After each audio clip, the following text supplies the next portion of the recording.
सुप्रभात। मानव मन और दानव मन,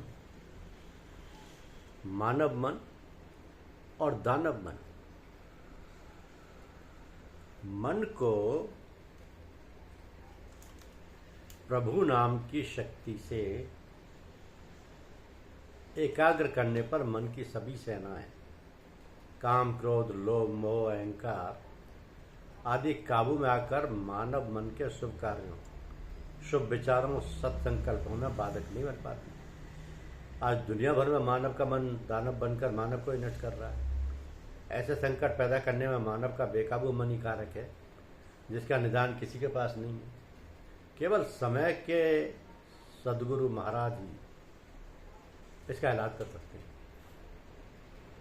सद्गुरु वेद वचन विश्वासा, संजम ये न विषय के आशा, रघुपति भगत संजीवन पूरी, अनुपान श्रद्धा मति पूरी। आध्यात्म के बिना अनियंत्रित मन करने के कारण समाज में तरह तरह के आपराधिक कीटाणु पनप रहे हैं। आज के युवा अधिकतर जघन्य पाप कर्मों और अपराधों की दलदल में फंसकर अपना देव दुर्लभ मानव जीवन बर्बाद कर रहे हैं।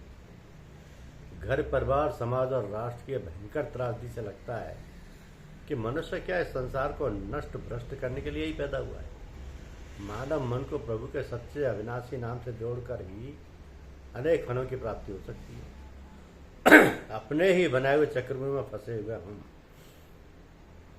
संसार में घूम रहे हैं, लेकिन महापुरुष समझाते हैं कि इसका एक उपाय है। पल भर इस मन को संसार से हटा करके अपने हृदय श्वासों पर लगाओ।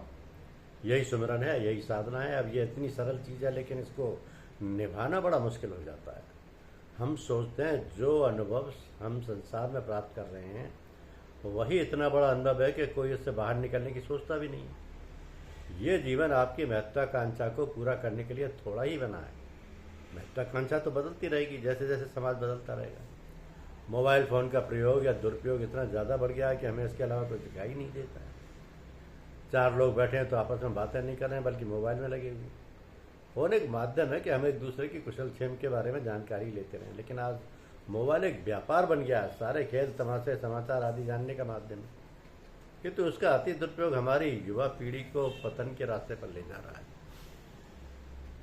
आज संसार पतन और विनाश की तरफ जा रहा है। आज के युवा सिर्फ पैसा कमाने की मशीन बन गए हैं। ऐसी परिस्थिति में उन्हें अध्यात्म की तरफ भी ध्यान देना चाहिए, ताकि उनका आत्मिक विकास भी होता रहे। संत तुलसीदास जी कहते हैं कि सुतदारा और लक्ष्मी पापी घर भी होए, संत समागम हरि कथा तुलसी दुर्लभ दोए।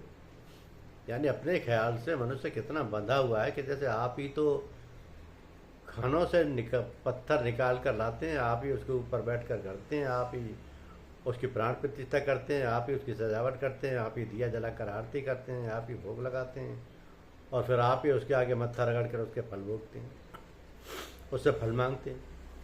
आया था सब झंझटों, झगड़ों, झंझटों से छूटने के लिए, पर अपने आप ही ख्याल का एक पर्दा और चढ़ा लिया है। यद्यपि सुनता भी और पढ़ता भी है, पर समझने की कोशिश नहीं करता। तो गीता में भगवान ने कहा कि पितरों को पूजने वाले पितरों को, भूतों को पूजने वाले भूतों को, देवताओं को पूजने वाले देवताओं को, और मेरे भक्त मुझे ही प्राप्त होते हैं। भगवान ने यह भी कहा कि देवताओं की पूजा करके फल प्राप्त होने पर लोग ऐसा समझ लेते हैं कि देवता ने फल दिया है, पर यह उनकी भूल है, क्योंकि देवता भी मेरी पूजा करके मुझसे मांगते हैं।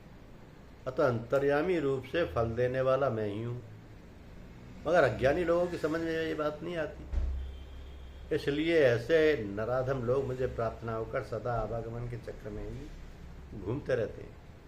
अतः ध्यान, सुमरन, भक्ति केवल उस प्रभु की ही करनी चाहिए जिसने सृष्टि का निर्माण, संचालन, पालन और संहार भी किया और करता रहेगा।